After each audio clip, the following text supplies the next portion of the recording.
What if the modern world is not making people stronger, but lonelier? What if the very thing we celebrate as freedom, independence, self-definition, individuality, is also quietly increasing anxiety, depression, shame, and emotional isolation? And what if the opposite is also true? That the cultures built around family, community and togetherness sometimes protect people emotionally, while also creating their own hidden forms of suffering. Maybe you've noticed this in your own life. You can be surrounded by people online all day and still feel emotionally alone at night. You can achieve everything you once dreamed of and still feel empty afterward. Or maybe you grew up in a family where everyone was deeply connected, yet conflict, pressure, obligation and emotional tension seemed impossible to escape. You probably think emotional pain is purely personal, something inside you, something psychological. But what if part of your suffering was shaped long before you were born by culture itself? By the end of this video, you'll understand why people from different societies often suffer in completely different ways. You'll see how culture silently shapes anxiety, anger, depression, guilt, loneliness, relationships, parenting, ambition, and even suicide. And most importantly, you'll begin to understand a strange truth about modern life. Sometimes the things that protect us emotionally are also the things that trap us. And sometimes the things that free us are also the things that isolate us. To understand this, we first need to understand two invisible forces shaping human behavior all around the world: individualism and collectivism. An individualistic culture is a culture that teaches people to see themselves primarily as independent individuals. In these societies, personal freedom, self-expression, autonomy, achievement, and individual identity are deeply valued. From a young age, people are encouraged to find themselves, pursue personal dreams, stand out, become unique, and build their own path in life. Success is often measured by personal accomplishment. Happiness becomes something you are expected to create for yourself. In many Western societies, for example, children are often raised to become independent early. At 18, many leave home. Parents may proudly say things like, "I want my child to become their own person." Personal boundaries are emphasized, privacy matters, individual choice matters. The idea of living your life according to your own desires is considered emotionally healthy and morally admirable. Now compare that to collectivistic cultures. Collectivistic cultures teach people to see themselves primarily as part of a larger group. Family, community, religion, or social system. In these environments, belonging, loyalty, harmony, interdependence, and collective responsibility are deeply valued. Instead of asking, "What do I personally want?" people may more naturally ask, "How will this affect my family?" or "What is best for the group?"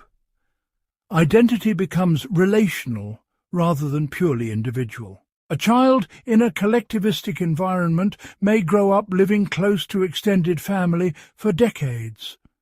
Major life decisions, career, marriage, finances, even where to live, may involve family input. Sacrifice for the group is often respected. Duty matters. Social harmony matters. Being emotionally connected matters. Neither system is entirely right or entirely wrong. Both are attempts to solve one of humanity's oldest questions: how should human beings live together? And both systems create psychological strengths and psychological wounds, because individualism gives freedom. But freedom can become isolation. Collectivism gives belonging, but belonging can sometimes become pressure. And this is where things become psychologically fascinating. In highly individualistic societies, people often internalize suffering. They turn pain inward. Since success and identity are viewed as personal responsibilities, emotional struggles may quietly become guilt, shame, anxiety, loneliness, depression, or self-blame. You can become anything. Your life is your responsibility. Create your dream life. Be your authentic self. At first, this sounds empowering, but hidden inside these messages is another idea. If your life falls apart, maybe it's your fault. And so many people in modern societies silently carry enormous emotional pressure. If relationships fail, they blame themselves. If they feel lost, they assume something is wrong with them. If they are unhappy despite success, they feel guilty for not appreciating life enough. The suffering becomes internal. A person may smile all day at work, post happy pictures online, laugh with co-workers, and still go home feeling profoundly empty. They do not explode outwardly. They collapse inwardly. This is one reason why highly individualistic societies often struggle with rising anxiety, depression, loneliness, and existential emptiness. The modern individual carries an exhausting psychological burden, the burden of constructing an identity almost entirely alone. Centuries ago, most people inherited identity through family, religion, community, and tradition. Today, many people must invent themselves from scratch, and that sounds liberating until you realize how psychologically exhausting it can become. Who am I? Am I successful enough? Attractive enough? Interesting enough? Happy enough? Loved enough? The mind becomes trapped in endless self-evaluation. Now, collectivistic cultures often shape suffering differently. In collectivistic systems, emotional experiences are closely tied to relationships, family roles, social harmony, and group belonging. Because identity is shared more collectively, distress may emerge outwardly through interpersonal conflict, anger, tension, irritability, family drama, impulsive behavior, or even physical symptoms like headaches or stomach pain. Instead of silently suffering alone, emotional pain often spreads through relationships. A father loses his job, and the whole household feels emotionally affected. A daughter rebels against family expectations, and tension ripples across generations. A son experiences failure, and shame is experienced collectively by the family system. In collectivistic environments, people may fight intensely, but they often do not suffer entirely alone. And that distinction matters deeply, because one of the hidden emotional strengths of collectivistic cultures is social buffering. Family systems, community support, and shared responsibility can protect people from extreme emotional isolation. There is often someone nearby, someone involved, someone emotionally connected. But collectivism also carries its own psychological costs. Sometimes individuality becomes suppressed. People may feel trapped by obligation, family expectations, social conformity, or fear of shame. Emotional expression may become restricted. Mental health struggles may remain hidden because vulnerability threatens family reputation or social harmony. A young woman may stay in an unhappy relationship because leaving would dishonor the family. A young man may suppress emotional vulnerability because masculinity is rigidly defined. A child may grow up terrified of disappointing parents whose love feels tied to achievement or obedience. So suffering still exists. It simply wears different clothes. This is one of the most important ideas to understand. Human pain is universal, but the expression of pain is cultural. In some societies, suffering becomes depression and loneliness. In others, it becomes anger, tension, addiction, conflict, or somatic symptoms. Even the body speaks culture. And perhaps this is why mental health can never be understood purely biologically. Yes, genetics matter. Yes, brain chemistry matters. But culture matters too. Human beings are not raised in emotional vacuums. We are shaped by invisible psychological environments, family systems, social expectations, religion, economics, historical trauma, technology, education, and collective values. The United States is especially fascinating because it contains multiple cultural worlds living side by side.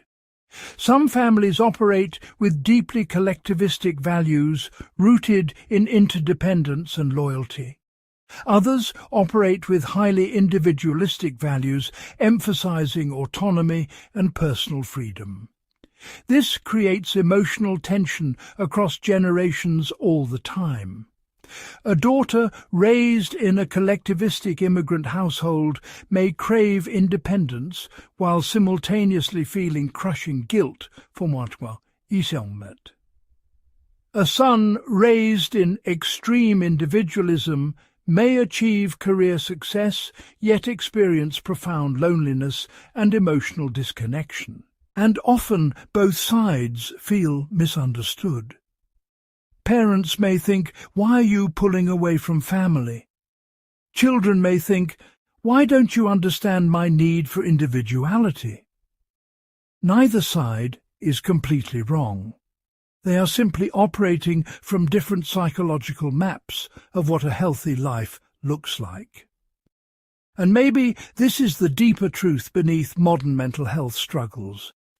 Human beings are constantly balancing two ancient emotional needs, the need for freedom and the need for belonging. Too much isolation damages the human spirit. Too much control also damages the human spirit. We need individuality, but we also need connection. We need autonomy, but we also need emotional safety. And perhaps modern society has become dangerously imbalanced toward hyper-individualism. Families are smaller, communities are weaker, people move constantly, religious participation declines, work replaces neighborhood connection, screens replace physical presence, and loneliness quietly rises beneath it all. Not dramatic loneliness, ordinary loneliness. The kind where people function all day while secretly feeling emotionally unseen. You can see it everywhere now. Couples eating dinner while both scroll their phones. Teenagers comparing themselves to strangers online for hours every day. Adults working endlessly while feeling disconnected from meaning. Parents emotionally exhausted from trying to do everything alone without community support. Modern people are more connected digitally than ever before, yet many feel emotionally disconnected internally. Because the human nervous system was never designed to live this isolated from stable community and deep relational belonging. For most of human history, survival depended on tribe, family, and social connection. Being excluded from the group could literally mean death. Our brains still carry those ancient emotional systems.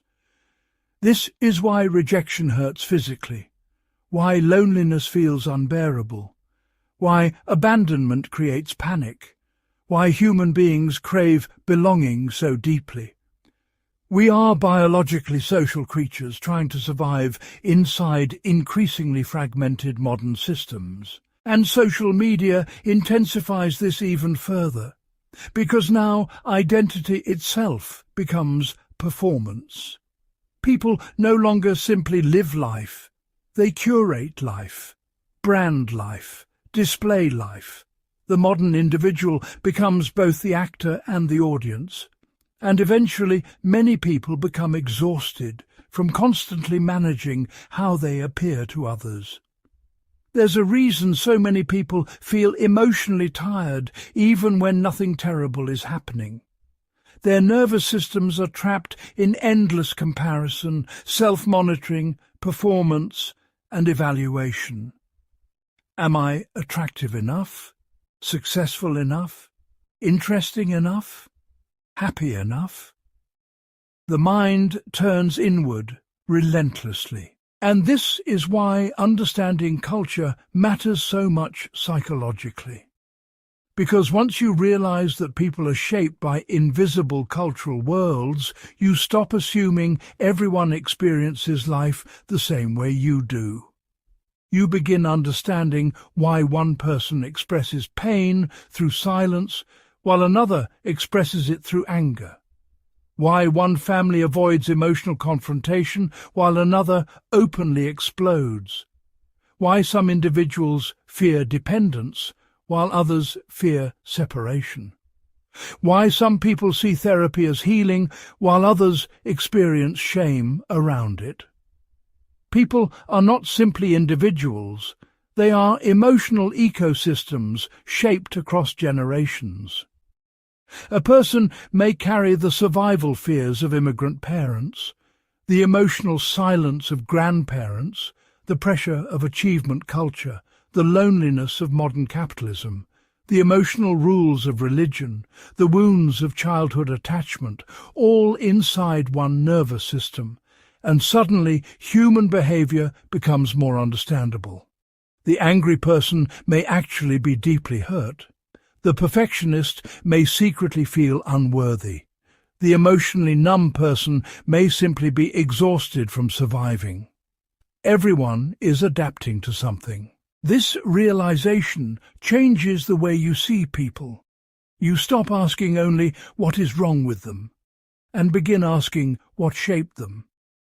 That shift creates compassion, because understanding does not excuse harmful behavior, but it softens judgment. It reminds us that human beings are shaped by invisible emotional forces most people never fully see. And perhaps this is what modern society desperately needs right now. Not more performance, not more comparison, not more outrage, but deeper understanding of the emotional environments shaping human lives. Because beneath almost every difficult behavior is an unmet emotional need. Behind much anger is pain. Behind much perfectionism is fear. Behind emotional numbness is exhaustion. And behind much modern suffering is disconnection. Disconnection from others. Disconnection from community. Disconnection from meaning. Disconnection from ourselves. And maybe healing begins when we stop viewing ourselves as isolated individuals battling private psychological problems, and start understanding ourselves as human beings shaped by relationships, families, cultures, histories, and emotional inheritances, not trapped by them, but influenced by them.